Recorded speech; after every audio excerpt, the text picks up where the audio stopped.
Assalamualaikum warahmatullahi wabarakatuh. Di kesempatan kali ini kita akan membahas soal-soal SBMPTN, Soshum, mata pelajaran geografi, dan kita ada pada topik sumber daya alam. Selamat menyaksikan.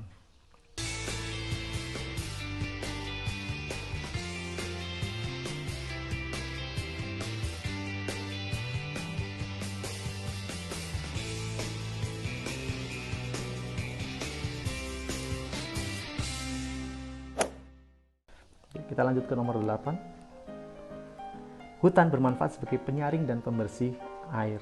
Ya. Faedah tersebut dinamakan atau disebut manfaat titik-titik. Ada manfaat hutan, ada manfaat ekonomis, ada manfaat edukatif ya. Kita jelaskan satu-satu ya. Manfaat edukatif itu artinya bermanfaat dalam dunia pendidikan. Misalnya saya sebagai seorang guru mengajak murid ke hutan, kemudian memberikan pengetahuan, ini loh hutan ini seperti ini, ada pohon ini, fungsinya ini, dan sebagainya. Nah, itu pengetahuan yang didapatkan dari hutan untuk peserta didiknya, itu namanya hutan berfungsi sebagai sarana edukatif. Kemudian yang kedua, fungsi strategis. Ini di negara kita ya, di sebelum masa kemerdekaan dulu kita sering mendengar ada istilah perang gerilya ya, di mana tentara bergerilya di hutan-hutan untuk berperang melawan penjajah.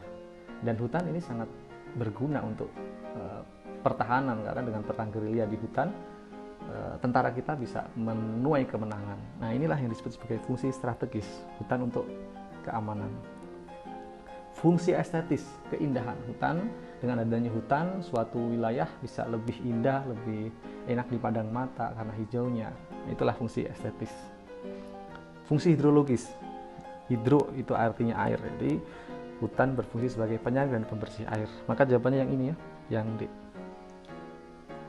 Yang E, fungsi klimatologis. Nah, ini hutan berfungsi sebagai penyaring ya, udara ya, sehingga udara lebih sejuk, lebih segar. Nah, itu maka disebut fungsi klimatologis.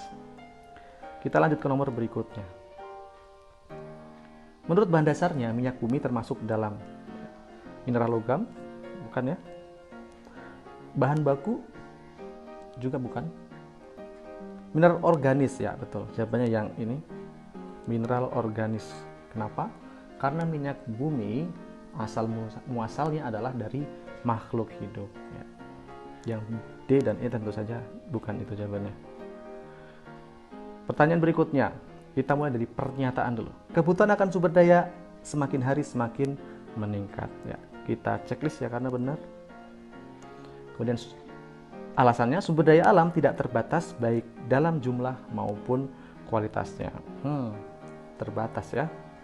Sumber daya alam itu terbatas, sementara manusia keinginannya tidak terbatas. Nah, sehingga harus dilindungi nih sumber daya alam itu ya. Untuk itu, pernyataan betul, alasan salah. Maka jawabannya adalah yang C ya. Kita lanjut ke nomor berikutnya. Potensi dan penyebaran mineral di Indonesia tidak terlepas dari proses geologis yang terjadi di wilayah Indonesia. Ya, betul ya? Jadi proses geologis yang berbeda menyebabkan keberadaan tambang di suatu tempat itu juga berbeda. Misalnya di daerah Pulau Jawa atau pulau-pulau yang berada di perbatasan lempeng ya, antara lempeng Eurasia dan lempeng Pasifik. Ya, cenderung di sana banyak ditemukan mineral.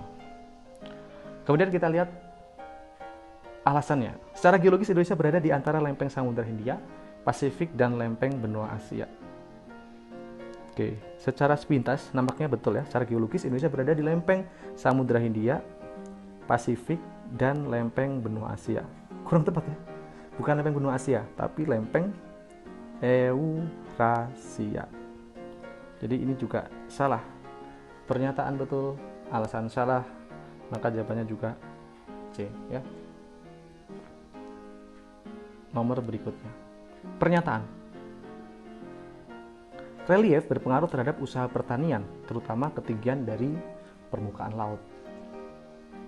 Oke, betul ya? Relief berpengaruh terhadap usaha pertanian, terutama ketinggian dari permukaan laut. Ya, betul ya. Jadi ada ilmuwan namanya Jung Hoon yang meneliti hubungan antara jenis tanaman dengan ketinggian tempat suatu wilayah.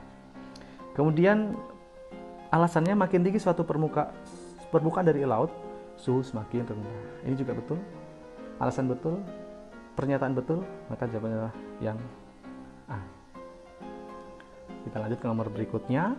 Pulau di Indonesia yang memiliki hutan hujan tropis adalah, ya kita checklist yang memiliki hutan hujan tropis. Sumatera punya ya terkenal dengan bukit barisannya, di sana banyak hutan.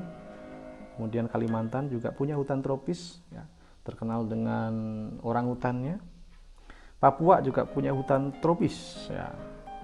Jawa juga punya sedikit meski di wilayah bagian barat, ya, dan sedikit di bagian tengah. 1, 2, 3, 4 betul, maka jawabannya adalah yang E.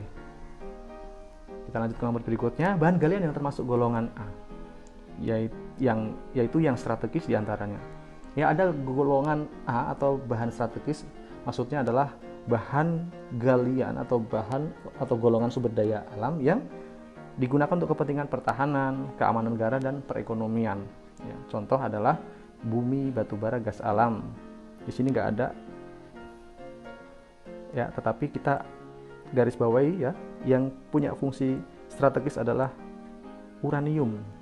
Ya, kenapa uranium? Uranium itu di sisi lain digunakan untuk nuklir, ya, pembangkit tenaga nuklir. Nah, ini juga menjadi fungsi bahan bakar, artinya termasuk bahan galian strategis juga. Ya, sehingga jawabannya adalah yang 4 saja atau D. Bagaimana dengan batu gamping? Batu gamping termasuk bahan galian C, ya, karena tidak termasuk A atau B. Adapun emas itu termasuk bahan galian B atau vital, ya, di mana bahan galian B ini berfungsi untuk memenuhi hajat hidup orang banyak, ya, atau sangat berfungsi di nilai ekonomi suatu wilayah. Kemudian belerang juga termasuk bahan galian C, karena bukan termasuk bahan galian A ataupun bahan galian B.